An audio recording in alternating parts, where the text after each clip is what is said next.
Halo, selamat datang kembali di channel United Identity, channel untuk para fans Manchester United yang selalu berpikir logis dan sistematis. Nah, jadi ini gue agak semangat gitu ya, mau bikin pembahasan untuk episode hari ini, kali ini. Jadi gini, ini karena berhubungan juga kemarin juga Ten Hag gue bilang pasti akan stay dengan 5 alasan yang gue kemukakan. Jadi gue akan ngomong mengenai masalah bagaimana transfer yang akan terjadi gitu loh. Tapi bukan ngomongin cuma rumor-rumor doang. Ibaratnya nih gue pengen kita berdiskusi ya. Nanti lo boleh komen, boleh share, boleh like dan subscribe. Kalau lo punya hitung-hitungan, punya komentar yang positif, logis dan sistematif, oke. Jadi awalnya gue tuh agak bergelitik dan agak gue kesel juga ya ngelihat gitu ya, ada satu pembahasan ya, gue gak sebut namanya, ngakunya sih mungkin dia fans MU atau dia pundit atau apa sih, gue gak ngerti. Dia tuh kayak ragu gitu, MU bisa beli pemain, gimana caranya beli pemain gini apa namanya, mana bisa merombak pemain-pemain sebegitu banyak ya. Coba lo lihat lagi episode gua yang sebelum-sebelumnya, yang thumbnailnya ada tulisan sell. Nah itu lo lihat tuh, itu gua udah bahas dengan gua kategorikan kategori 1, 2, 3, 4 pemain-pemain mana yang akan dijual, dilepas, yang bisa dapat duit gitu ya. Nah ini gua akan ngomong secara lebih detail lagi nih. Jadi jangan langsung lo pesimis pecat pelatih deh. Nanti kan sering waktu itu gue udah bahas di kemarin yang Ten Hag stay dengan 5 alasan. Nah ini gue akan bahas lagi bagaimana nih kita Manchester United ini mungkin dari sudut pandang Ineos ya, kita berpikir sebagai seorang Ineos gitu loh ya. Mungkin kalau nanti lo belajar manajemen, belajar mengenai bisnis, lo kan pasti akan ada cara hitung-hitungan. Dan ini gue agak simple aja, ala football manager lah gitu loh. Kan lo semua suka membawa-bawa football manager ke dalam kehidupan nyata sepak bola nih ya. Jadi karena gue dari SMP main CM dulu, sama FM. Maka coba kita bahas gitu loh. Ya, boleh siapin kalkulator lo, siapin apa namanya, tulis-tulisan, hitung-hitungan, itu sama-sama ya. Jadi gini, di sekitar 2 minggu 3 minggu yang lalu, lo cari aja, googling aja Manchester United, Ineos, budget transfer next season gitu. Lo coba googling gitu aja deh.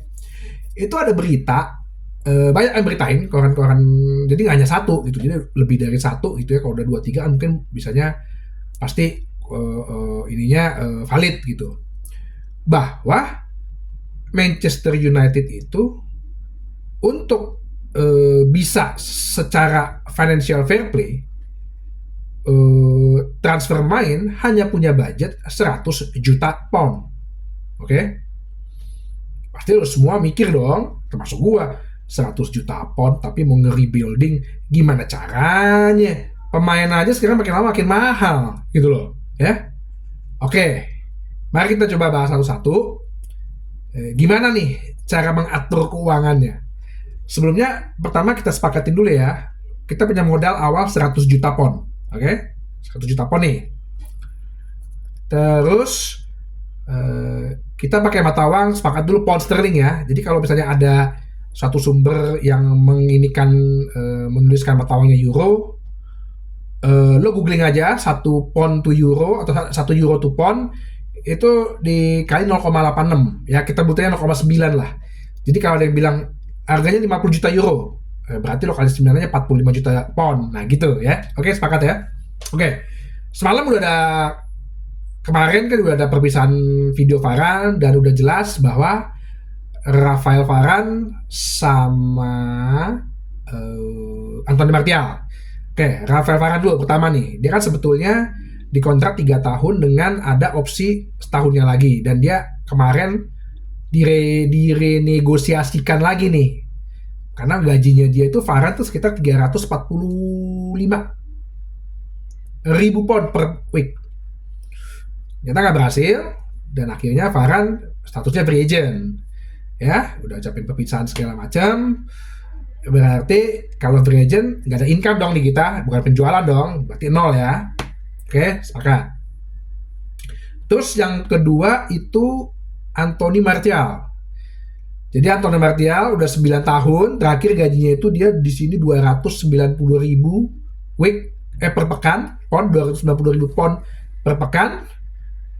Haji gile ya, makan gaji buta nih, udah 9 tahun loh di sini loh. Dia akan free agent juga, berarti nggak bisa kita jual, nggak bisa kita bisnisin. Income di Manchester United nol pound ya. Oke. Nah, kita bahas satu apa aja yang bisa kita hasilkan uang. Kemarin itu gue sempat baca berita bahwa dari Fabrizio Romano ya, Casemiro tuh kemungkinan akan dilirik atau diminati oleh klub dari Arab Saudi. Dan mereka lagi mendiskusikan berapa budget yang tersedia ya. Kalau gue bilang sih, kalau Liga Arab mah no limit ya budgetnya ya. Dan ada yang gue baca juga dihargain sekitar 40 juta pound. Kalau gue jadi Manchester United, umur udah 32, dan gue lihat dia juga mulai menurun ya, mental dia juga udah sering karena dia sering dapat kartu merah gitu ya, kartu kuning. Ya gue rasa jual aja sih, lebih baik invest lagi di pemain muda yang untuk masa depan. Oke, di Varane income ya 40 juta pound ya, masuk ke kas gitu. Tadi kan udah 100 juta adalah budgetnya kita, modal dasar 40 juta ya. Nah terus dua nih pemain yang diprioritaskan untuk dilakukan bisnis, dijual lah berarti ya, dimana Dave Bransford udah ambil alih nih sementara nih transaksi pemainnya. Yang pertama itu Mason Greenwood ya, gue udah bahas juga di episode sebelumnya ya, dengan berat hati kita harus melepas Mason Greenwood. Dengan umur dia 22 tahun, bakat dia bagus, menurut gue tuh lebih bagus daripada Marcus Rashford. Gue melihat dengan harga yang juga beberapa gue dapat ya dari berita-berita 50 juta pound, menurut gue tuh ada harga masuk akal. Karena kalau ada klub ngambil dia 50 juta pound, kalau dia bersinar 45 tahun, 34 tahun, itu dia jual 150 juta pun mungkin ada yang bawa. Entah Paris Saint-Germain, entah klub kayak macam ya mungkin Newcastle kalau udah kaya gitu kan. 50 juta pound itu gue rasa ada yang wajar. Barcelona sama Atletico Madrid kabarnya ya. Dan gue rasa dia cocok sih kalau Liga Spanyol emang. Oke, 50 juta nih ya, positif lagi ya, income ya, plus ya, nambah. Terus yang kedua terpenting dijual tuh Jadon Sancho. Ya karena kita juga udah nggak mau nerima, fans juga nggak mau nerima, ya kayaknya Dortmund jadi target penjualan nih. Dan kalau Dortmund ngomong-ngomong bilang nggak punya duit lah segala macem, bullshit. Dia kan lolos ke final Liga Champion. Income-nya dia dari hadiah sama TV rights kan bisa 150 juta itu, stadion dia penuh melulu kok. Sponsor belum. Itu trik bisnis aja tuh.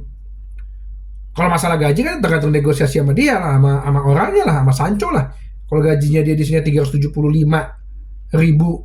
pound per week di MU, ya lo nego lah. Oke? Harga ya gue sih kita akan beli 80 juta ya pound ya. Gue rasa MU akan mengalah. Ya, gue bilang ini sekitar 35 juta pound. Ya. Oke, masuk nih ya 35 juta pound ya. Oke. Terus yang kemarin juga gue bahas di sell itu adalah Victor Lindelof. Tadi ada Casemiro udah, Sancho udah, Greenwood udah, Victor Lindelof. Victor Lindelof umur 29, gue udah bahas juga. Di antara dia dan Harry Maguire, gue berpendapat Victor Lindelof yang dilepas, dijual, karena Harry Maguire juga home ground sama dia ada nilai lebihnya. Ada gue bahas juga di sell episode itu. Harga dia umur 29 dan ya mungkin dia bisa di Liga Spanyol atau Liga Italia cocok ya. Biasanya kan back Skandinavia cocok tuh di Liga Italia. Ya 15 juta oke lah menurut gue. 15 juta pon. Oke, jualan nih. Terus Aaron Wan-Bissaka yang kemarin kabarnya katanya mau bikin perpisahan juga di stadion, tapi ternyata nggak ada juga deh. Nah, ini sebenarnya masih muda sih, masih 26 tahun ya. Cuman orang kan udah ngelihat kemampuan dia ya. Dia cuma bisa tackle gitu. Nggak bisa shooting, nggak bisa apa namanya, nggak bisa crossing gitu ya. Gue rasa sih 10 juta pon udah bagus lah itu dijual. Nah, Eriksen. Kemudian Christian Eriksen, dia kontraknya sebenarnya 2025 sama AWB. Cuman dari hasil wawancara dia yang berbicara seperti itu, umur juga udah 32, bisa jadi dia dijual ke balik lagi ke Italia bisa, atau ya ya kalau Amerika sih gue rasa enggak sih MLS. Ya liga-liga mungkin ke Liga Inggris tapi klub kecil. Dia udah sedikit lambat ya, udah lambat ya dengan penyakit jantungnya juga. Gue rasa 5 juta pon udah oke lah itu. Terus yang kemarin gue bikin lagi tuh Luke Shaw. Nah ini kan Luke Shaw ini dari data setiap musim dia hanya tampil sebanyak 44%. Banyak cedera. Aduh. Semoga dia sembuh, dipanggil timnas, bagus, dijual deh. Gitu. Ya dijual-jual ke Fulham atau balik ke Southampton, tapi Southampton nggak masuk Premier League ya. Mungkin ke Leeds United atau ke Ipswich gitu. Dan gue yakin dia masih ada harganya. Kalau dia masih ada harganya, back timnas kan, home ground kan, 25 juta pon yakin gue bisa. Ya, negosiasinya nih tergantung Dev Bransford nih. Terus ini agak hampir gue lupakan loh, Donny van der Beek ternyata. Aduh, ya gue kasihan juga sih sama Donny van der Beek ya. Apa ya, dia udah kena mental sih kalau gue bilang, udah kena mental, udah dipinjemin 2 kali ke Everton, ke Eintracht Frankfurt, nggak works juga. Bahkan Ten Hag juga bilang bukan Donny van de Beek yang dulu lagi dia lihat. Entah dia balik ke Liga Belanda, entah dia mungkin kayak di Liga Jerman, kayak juga dia nggak cocok ya. Tapi dia masih umur 26 loh, gila. Sorry, 27, baru 27 kemarin. 27 kan masa emas gitu loh. Ya, gue bilang Donny van de Beek mah 15 juta aja udah bagus. Bener, kita beli 40 juta ya waktu itu ya. Yang katanya sih kemahalan, tapi ya 15 juta oke lah. Nah, Malaysia gue bilang enggak. Bruno kalau gue bilang udah ada bantahan gue rasa ya. Dan lebih baik malah kalau lo lihat etos kerjanya semalam, lebih baik lo bangun tim sekelilingnya dia deh. Mungkin bisa berdiskusi dengan dia juga gitu loh, seperti apa permainannya. Jadi malah bangun tim di sekitar dia. Gue rasa gak akan dijual sih, walaupun ada harga, karena kan katanya kalau ada penawaran dan klub mau, pemain mau, bisa aja. Cuman gue rasa sih enggak. McTominay ini orang juga enggak kayaknya. Masih gue ada bahas di sel itu kayaknya enggak. Nah ini kalau banyak yang bilang transfer saga terbesar musim panas ini Kylian Mbappe ke Real Madrid, gue bilang itu udah basi. Karena udah tahu dia pasti ke Madrid. Sebenarnya saga terbesar transfer musim panas tahun ini itu siapa? Marcus Rashford. Ini Ineos harus bisa menguangkan Marcus Rashford dengan besar. Ya, umur masih 26 ya, tahun ini 27 dia, usia emas. Kalau gue bilang dia bakat sebenarnya bagus, skill juga ada. Ini masalah mental dan jenuh aja, gue bilang dia udah lama ya main di sini ya. Terus plus juga ya penonton lah, makanya dia kemarin clash gitu sama penonton, kan nggak penting sebetulnya. Ini harus diuangkan gede nih kalau gue bilang. Gue sih target mungkin ke PSG ya.